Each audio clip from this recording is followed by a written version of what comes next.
Hey guys, welcome to my YouTube channel. So ఈరోజు అయితే one of the most exciting journeys of my life అని చెప్పొచ్చు.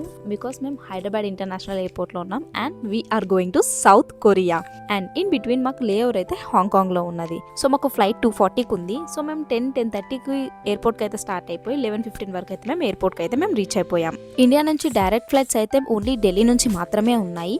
In case మీరు హైదరాబాద్, ముంబై, బెంగళూరు, చెన్నై, కోల్కతా ఈ places నుంచి ట్రావెల్ చేస్తే మాత్రం మీకు డెఫినెట్గా Hong Kong, Delhi, Bangkok, Singapore, Kuala Lumpur ఈ ప్లేసెస్లో అయితే మీకు లేఓవర్ ఉంటుంది. సో మేము లగేజ్ అయితే చెక్ ఇన్ చేసి మేము బోర్డింగ్ పాస్ అయితే మేము తీసేసుకున్నాం. And next immigration and security checks. ఇవి మీకు అందరికీ తెలిసిందే, కానీ ఇమిగ్రేషన్ ఇక్కడ మేము 1 hour 2 hour వెయిట్ చేసి ఆ ప్రాసెస్ అయితే మేము చేయము. గవర్నమెంట్ లాంచ్ చేసిన fast track immigration trusted traveller programme use చేసుకొని మేము ఆ ఇమిగ్రేషన్ 15 to 20 seconds లో మేము కంప్లీట్ చేసుకోబోతున్నాం. ఈ లింక్ నేను డిస్క్రిప్షన్ లో మెన్షన్ చేస్తాను. సో మీరు కూడా రిజిస్టర్ చేసుకొని next time immigration 15 to 20 seconds లో మీరు కూడా క్లియర్ చేసుకోవచ్చు. స్క్రీన్ మీద కనిపిస్తున్న లింక్ ని గూగుల్లో ఓపెన్ చేసి మీ పాస్పోర్ట్ చూసి మీ డీటెయిల్స్ అనేవి ఎగ్జాక్ట్ గా ఫిల్ చేయండి. ఫిల్ చేసిన తర్వాత మీ ఫోటో ఇంకా passport front copy and back copy అనేవి కూడా అప్లోడ్ చేయండి. వన్స్ మీరు అప్లోడ్ చేశాక మీకు ఒక QR కోడ్ అనేది మీకు వస్తుంది. ఈ QR కోడ్ మీరు ఐదర్ FRRO ఆఫీసెస్ లో అయినా మీరు QR కోడ్ చూపించి మీ బయోమెట్రిక్స్ ఇవ్వచ్చు. ఆర్ఎల్స్ మీరు నెక్స్ట్ టైం ఇంటర్నేషనల్ ట్రావెల్ చేసినప్పుడు ఇమిగ్రేషన్ పక్కన ఉన్న FTI TTP counters QR code చూపించి బయోమెట్రిక్స్ అయితే మీరు ఇవ్వచ్చు. ఆల్మోస్ట్ 1 నుంచి 7 days లోపు మీకు అప్రూవల్ అయితే వస్తుంది. అప్రూవల్ వచ్చిన తర్వాత మాత్రమే మీరు ఈ ప్రాసెస్ అనేది మీరు యూస్ చేసుకోవడానికి అవుతుంది.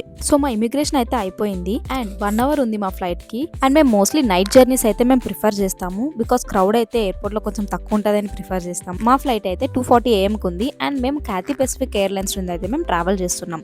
సో ఇన్ బిట్వీన్ మాకు లేఓవర్ అయితే హాంకాంగ్ లో ఉంది. హైదరాబాద్ నుంచి హాంకాంగ్ కి ఆల్మోస్ట్ 5 hours 45 minutes అయితే ప్రెసెంట్ మా ఫస్ట్ ఫ్లైట్ అయితే జర్నీ ఉన్నది. So it's time for boarding time అయితే స్టార్ట్ అయిపోయింది. సో మేమైతే ఫ్లైట్ లోకి వెళ్తున్నాం.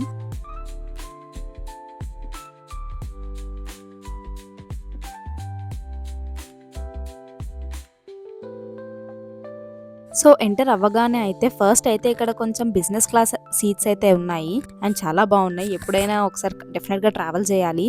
అండ్ నెక్స్ట్ ఇక్కడ వచ్చేసి ఎకానమీ సీట్స్ అయితే ఉన్నాయి.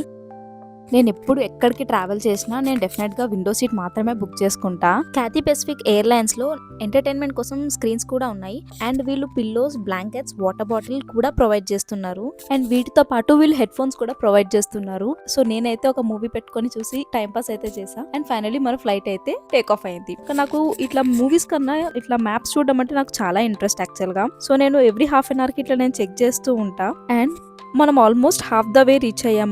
నేను జూమ్ చేస్తున్నా మీకోసం, ఒకసారి చూడండి. ఆల్మోస్ట్ హాఫ్ డిస్టెన్స్ అయితే మనం కవర్ చేసాము. ఇంకొక అట్లీస్ట్ ఒక 2 hours జర్నీ అయితే ఉన్నది మనం హాంకాంగ్ రీచ్ అవ్వాలంటే. ఈ లోపు అయితే ఫుడ్ అనేది సర్వ్ చేశారు. సో నేనైతే నా మీల్ ప్రిఫరెన్స్ వెజిటేరియన్ పెట్టుకున్నా. సో క్యాథీ పెసిఫిక్ ఎయిర్లైన్స్ లో mix of Asian and international meals అనేవి అయితే ఉంటుంది. అండ్ మనకైతే Indian vegetarian and non vegetarian options కూడా ఉంటాయి. అండ్ హిందూ మీల్ కూడా సపరేట్ గా మనం అయితే ప్రిఫర్ చేసుకోవచ్చు. సో నాకైతే ఇక్కడ సేమియా upma, sambar and aloo bonda and bun and fruits అయితే నాకు వచ్చాయి. తినేసి నేనైతే ఒక మంచి నాప్ వేసి లేచేసరికి వి ఆల్మోస్ట్ రీచ్డ్ హాంకాంగ్. ఇంకొక 10-15 minutes లో మనం అయితే ల్యాండ్ అవుతున్నాం హాంకాంగ్ లో.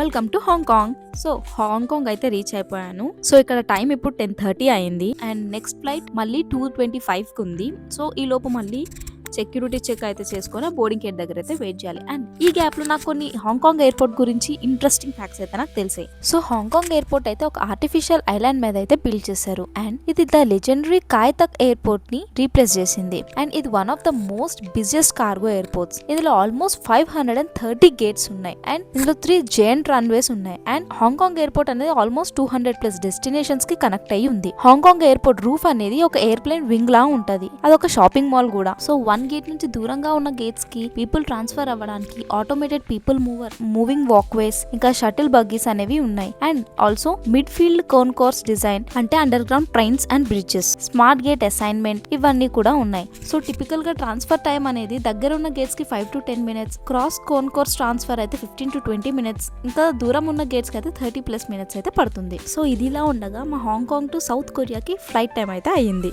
సో మా నెక్స్ట్ ఫ్లైట్ కూడా మేము క్యాథీ పెసిఫిక్ ఎయిర్లైన్స్ మేము ప్రిఫర్ చేసుకున్నాం. సో ఇది కూడా ఆల్మోస్ట్ 4 hours ఫ్లైట్ జర్నీ అయితే ఉన్నది. సో మేము ఆల్మోస్ట్ రీచ్ అయ్యేసరికి 7:30 అయితే అవుతుంది. సో ఎక్కిన 40 minutes కి మళ్ళీ వెజిటేరియన్ మీల్ అయితే మాకు సర్వ్ చేయడం జరిగింది. సో ఆల్మోస్ట్ మా 4 hours ఫ్లైట్ జర్నీ తర్వాత అయితే we finally landed in South Korea. మేము సియోల్ లో ఉన్న ఇంచియాన్ ఎయిర్పోర్ట్ లో అయితే మేము ల్యాండ్ అయ్యాము. So Seoul is one of the most connected cities on earth. So మేమైతే పరిగెట్టుకుంటూ మేము ఇమిగ్రేషన్ కి అయితే వెళ్తున్నాం, ఎంత టైం పడుతుంది ఏంటి అని. బట్ టు మై సర్ప్రైజ్ చాలా ఫాస్ట్ గా వితిన్ 5 minutes అయితే మా ఇమిగ్రేషన్ అయిపోయింది. అండ్ నాకు Hyderabad to South Korea flight వచ్చేసి నాకు 37,000 అయింది. అండ్ సౌత్ కొరియాలో మీరు అందరూ యూజ్ చేస్తున్నట్టు గూగుల్ మ్యాప్స్ యూజ్ చేస్తే పని చేయదు. ఇక్కడ గవర్నమెంట్ మ్యాపింగ్ రిస్ట్రిక్షన్స్ వల్ల మీరు ఇక్కడ డ్రైవింగ్ అండ్ వాకింగ్ అనేది మీరు నావిగేట్ చేసుకోలేరు. సో బెటర్ మీరు నావర్ యాప్ గానీ, కకావ్ టీ అనే యాప్ గానీ, లేకపోతే కకావ్ మ్యాప్, ఇవి లోకల్ యాప్ మీరు నావిగేట్ చేసుకోవడానికి. అండ్ ట్రాన్స్పోర్టేషన్, వాకింగ్ డైరెక్షన్స్ అన్ని ఇందులో కరెక్ట్ గా చూపిస్తాయి. సో బెటర్ మీరు అవి డౌన్లోడ్ చేసుకోండి. ఎయిర్పోర్ట్ టు సిటీ ట్రైన్ లో చాలా ఫాస్ట్ గా వెళ్ళొచ్చు. బట్ మాది యాక్చువల్ గా ఇది గ్రూప్ ట్రిప్. సో ఆల్రెడీ మమ్మల్ని పిక్ చేసుకోవడానికి మా వెహికల్ అయితే వచ్చి వెయిట్ చేస్తూ ఉన్నది. సో మేము ఇమిగ్రేషన్ కంప్లీట్ చేసుకొని బ్యాగేజ్ తీసుకొని మేము అయితే ఎగ్జిట్ అయిపోయాం. ఎగ్జిట్ అవ్వగానే ప్లకార్డ్ పట్టుకొని మా కోసం అయితే ఆల్రెడీ వెయిట్ చేస్తూ ఉన్నారు.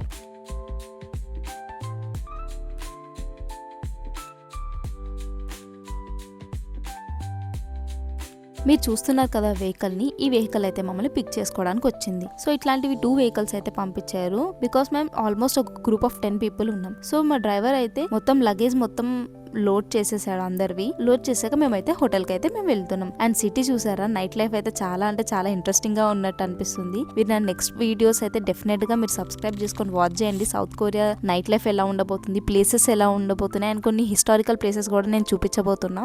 మీ ఫ్రెండ్స్ అండ్ ఫ్యామిలీ ఎవరైనా ట్రావెల్ చేస్తూ ఉంటే వాళ్ళకి వీడియో కూడా షేర్ చేయండి. మీ సపోర్ట్ వల్ల నేను ఇంకా వీడియోస్ నేను చేయగలుగుతా. సో ఎయిర్పోర్ట్ నుంచి మా హోటల్ అయితే ఆల్మోస్ట్ 1 hour జర్నీ ఉంది. అండ్ 1 hour జర్నీ తర్వాత మేమైతే ఆల్మోస్ట్ మా హోటల్ కి అయితే మేము రీచ్ అయిపోయాం. రీచ్ అవగానే చెక్ ఇన్ చేసి మా రూమ్ కి అయితే మేము వచ్చేసాం. So this is my room. Mostly western hotels తో కంపేర్ చేసుకుంటే కొరియన్ రూమ్స్ అనేవి కొంచెం చిన్నగా ఉంటాయి. ఈ రూమ్ అయితే బిట్ కోజీగా బట్ రూమ్ నీట్ గా అయితే ఉన్నది. కానీ వీళ్ళు హై స్పీడ్ వైఫై అనేది ప్రొవైడ్ చేస్తారు. ప్రతి రూమ్ అనేది హీటెడ్ ఫ్లోర్స్ అంటే ఆన్డోల్ సిస్టమ్ అనేది ఉంటుంది. సో వింటర్స్లో స్పెసిఫిక్గా ఈ హీటర్స్తో మనం రూమ్ని వార్మ్ చేసుకోవచ్చు. అండ్ 24 hours కన్వీనియన్స్ స్టోర్స్ కూడా ఉంటాయి హోటల్స్ పక్కకే. And international breakfast, continental, rice soups, western, Asian breakfast కూడా ఇక్కడ అవైలబుల్ ఉంటాయి. And smart room technology, TV, air purifier, electronic controls చాలా ప్రొవైడ్ చేస్తారు రూమ్లో. అండ్ వేరే ఫ్లోర్స్లో laundry facilities, fitness centre, spas కూడా ఉన్నాయి. అండ్ కాంప్లిమెంటరీగా వాష్రూమ్స్లో shampoo, soaps, towels, slippers, hair dryers అవి కూడా ఇస్తున్నారు. వాష్రూమ్ అయితే చాలా చిన్నగా బట్ చాలా నీట్గా క్యూట్గా ఉన్నది వాష్రూమ్ కూడా. సో ఇక్కడైతే ఒక స్టడీ చైర్, స్టడీ ల్యాంప్ ఇవి కూడా ఉన్నాయి. అండ్ మనకి ఇక్కడ mini fridge, locker and also కొంచెం కిచెన్ సెట్ అయితే మనకి ఇక్కడ ప్రొవైడ్ చేశారు. సో బయట నుంచి మాకైతే కొంచెం స్ట్రీట్ వ్యూ కూడా ఉన్నది. సో పక్కనే ఉన్న కన్వీనియన్స్ స్టోర్స్ కి అయితే మేము వెళ్ళి ఈ రోజుకైతే మేము ఫుడ్ తీసుకొని వచ్చాము. And that's it for today guys. మీకు నా వీడియో నచ్చిందని అనుకుంటున్నా. So please like, share and subscribe. So నేను మళ్ళీ ఇలాంటి వీడియోస్ నేను చేయగలుగుతాం. అండ్ రేపైతే మనం సౌత్ కొరియా ఎక్స్ప్లోర్ చేయడానికి వెళ్తున్నాం. సో స్టే ట్యూన్, వీడియోని అసలు మిస్ అవ్వద్దు. అండ్ బిట్ మనం నార్త్ కొరియా కూడా చూడబోతున్నాం. సో ఇన్ కేస్ మీకు south Korea and Japan visa documents process ఏంటి, ఎలాగా అనేది మీకు తెలుసుకోవాలి అనుకుంటే స్క్రీన్ మీద వీడియోస్ పెడుతున్నా, అవి క్లిక్ చేసి ఇన్ఫర్మేషన్ అయితే మీరు చూడండి. And thank you so much. See you in my next video.